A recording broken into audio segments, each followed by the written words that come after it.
All right, so I want to run through the Sony a6000, some reviews, some accessories you can get, some lenses you can get. All the items I talk about, most of them are going to be in the description below. Quick, easy linking. So we got the Sony a6000. All these places, all these review places, give the camera stellar marks. So we got the conclusion here. So we got some of the pros. A 24 megapixel small body with generally well-placed controls. That's true. Slightly cumbersome menu system, but you know, once you get used to it, then you're good to go. Super fast continuous shooting. Impressive. I believe it autofocuses and auto exposes with 11 frames a second. Class-leading continuous autofocus. I mean, what a groundbreaker. I mean, the autofocus is insane. I mean, both with pictures and video. You got some Wi-Fi connectivity. Another very cool thing is that there's USB charging. So not only can you charge, obviously, on a dock, but you can actually just connect USB, micro USB up to it, and bam, we're going to be charging the battery. I don't believe that gives you continuous power for things such as time-lapse or stop-motion animation type stuff. So it looks like the flash exposure often misjudged. I mean, I guess that's if you're going with Pro. I don't care to have a touchscreen or not. Anyways, high marks, 80% overall score. This is a 2-year-old camera, mind you. We've got 896 customer reviews, 4.5 stars. Pretty amazing. It just tells you that it's a good camera. Got a lot of questions and answers here on Amazon. We got some differences here. There's the a5000, a5100, and then the a7. We got some accessories that we can get with it, so you're gonna want to get something to protect this. And so you can get like a neoprene bag like this. It's only going to house a particular size lens. We've got a rubberized case. I don't think that's lens dependent, although it does say that. Don't think that's the case. I think that's just kind of a default thing that they'll put in their description because you're not gonna have a wider lens. It's just an E-mount lens system. But you got this rubberized case, which could be useful. Might trap dirt in between. Might not. Could be useful. The rubberizing of the camera itself is already really good, so you'd only be using this case. Perhaps not if there was water. I don't think, because you'd get the water potentially trapped inside. I would use this if, say, I was really concerned about scratching and marring the camera. But obviously, when you put a case on it, it becomes a little less functional, a little less easy to use because you got this case to work with. We've got underwater housing. It's a waterproof case up to 40 meters. So it's got decent reviews. It's $175. That may have put some people off, but it's always nice to know that your camera can do underwater for those that like to go underwater. I mean, we've got GoPros, so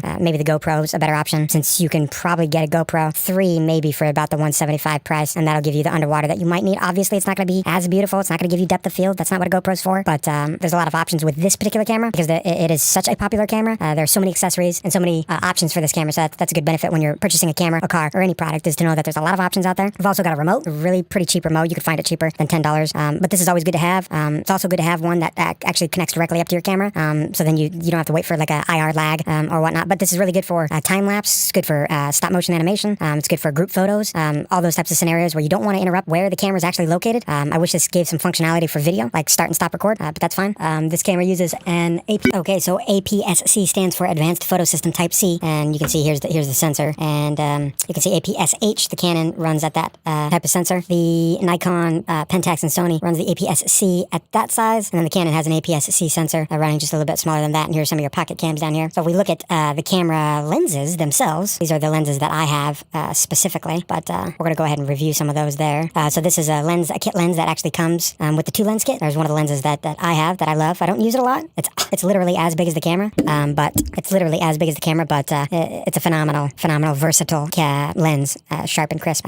Here's one that I like to use a fair amount, just when I'm running and gunning. There's no zoom on it, 16mm pancake style. Again, I'm going to put all these. Here's another one, the 1855 that I have. So that does allow me some zoom functionality, so it allows me to be versatile. And there's also another lens that I have. So that's not zoom, but it does provide for some fantastic macro imagery. And here's some accessories, obviously overpriced if you get them from Sony. And so here's a battery, one single battery for $80. That does not seem like a good price. For $120, you can get an AC adapter, where this takes the place of the battery and the cord hangs out through the battery door, and this provides you long-term power. So for time-lapse or stop-motion animation type stuff is a good thing, or if you're just waiting for something to occur but you need the camera on. The camera does have a overheating issue. Maybe that's potentially due to various lenses that you might use that don't allow for cooling. I'm not sure what the culprit is there. There's some flashes that you can get. Some of those may not be compatible. This is compatible. This is a microphone that you can get, and you can change the patterning by swiveling these guys out. You can swivel them out to, I believe, 120 degrees. Yeah, so there's 120 degrees. Stereo microphone. Here's like a wireless lab situation. Shotgun mic. I believe this can be used on the a6000, the HDMI to the micro HDMI. And so Photography Life gives this.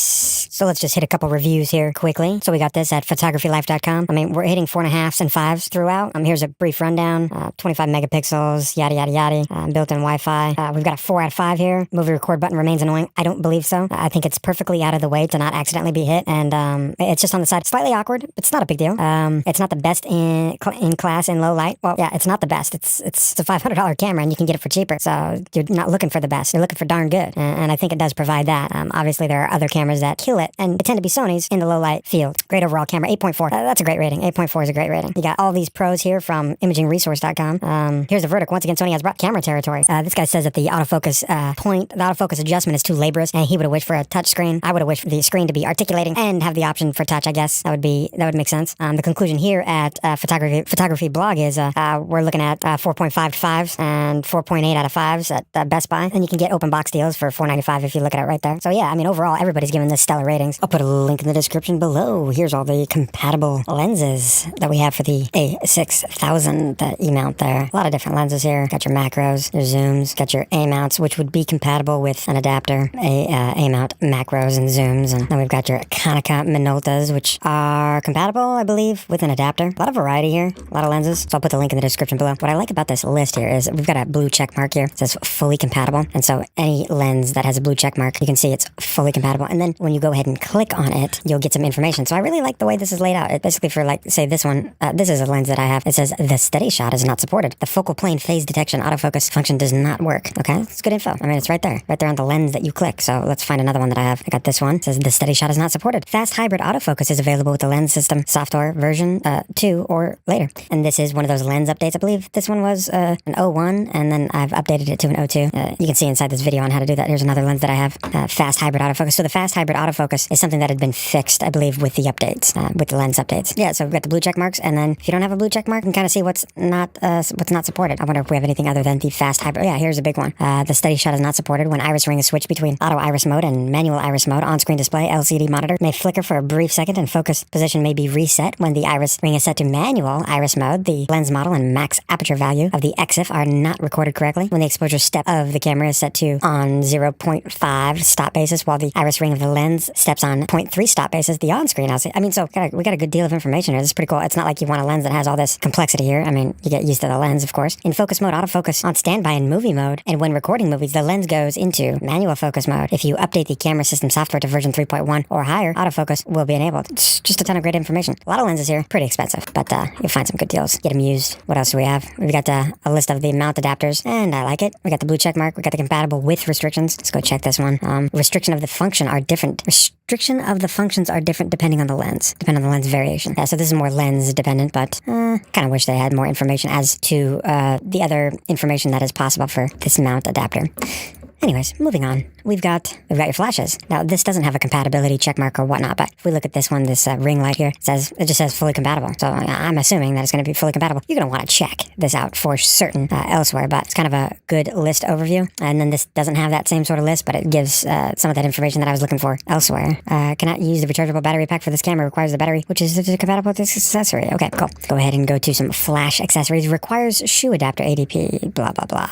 A multi-terminal connecting cable, VMC, MM1 optional. Okay, going to the remote controls. We got fully compatible and compatible with restrictions. We don't have any extra information here. Yeah, we do. It's not usable during the movie recording. Reset button does not work. So this one's not usable during recording. So these are good options. You can find them used. Maybe you can find them used. But you can find them aftermarket. Maybe not this particular one. I like the function of this. I like the recording function. So let me see what I can find on eBay here. So it looks like we can pick up a very similar remote for, $8. We've got a genuine $35 remote. So, $8 to $35 is what you're going to spend for that.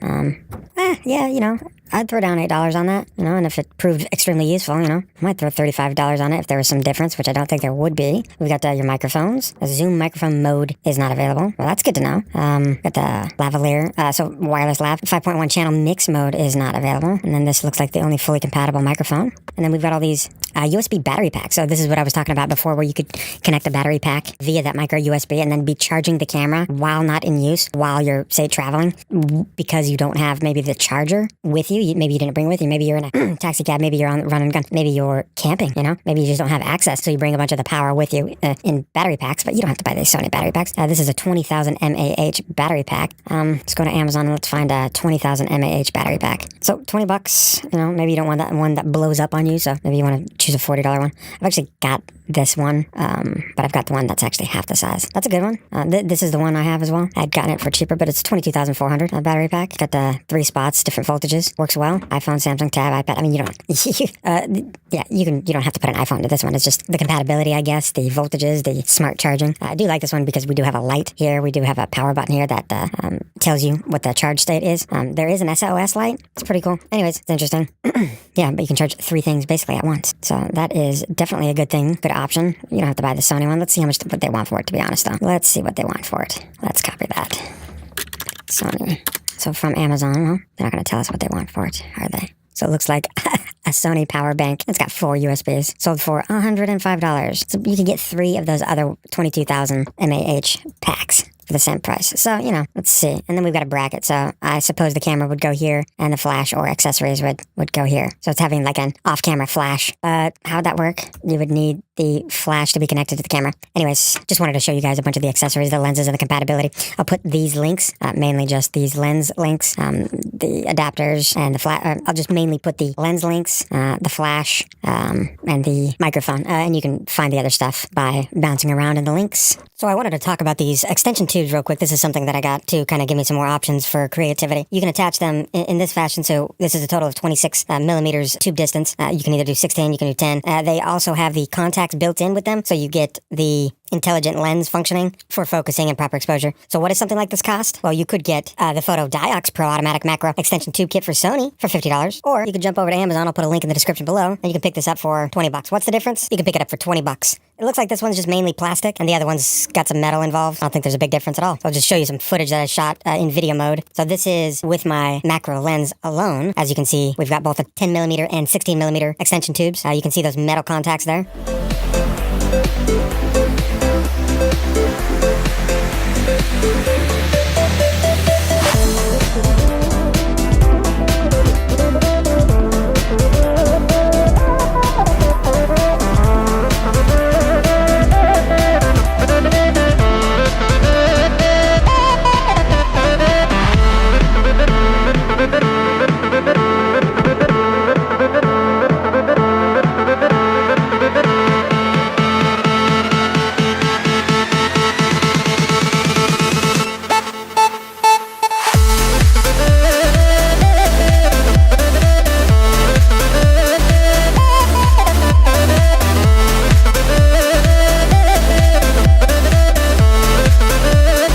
And there you go. Hope that helps.